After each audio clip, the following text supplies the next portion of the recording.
این چیه؟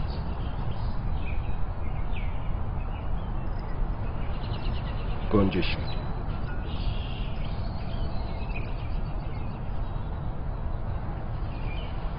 این چیه؟ گفتم که گنجشک.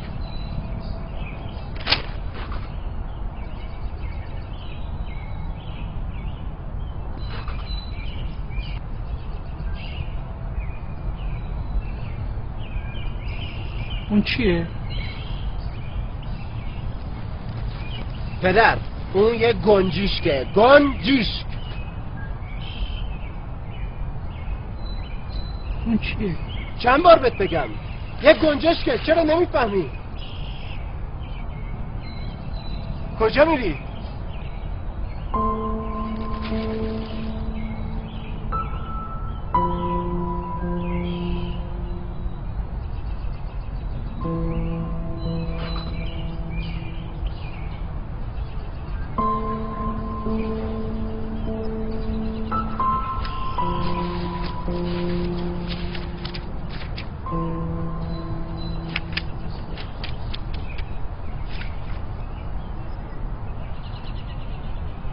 بلندتر.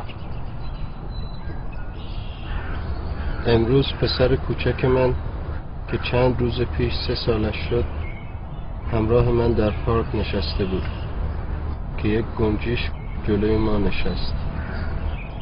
پسرم 21 بار از من پرسید که اون چیه و من 21 بار به او جواب دادم که اون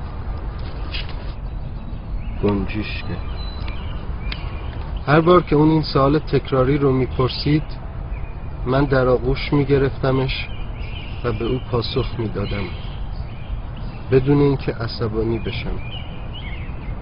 احساس میکنم که خیلی دوستش دارم.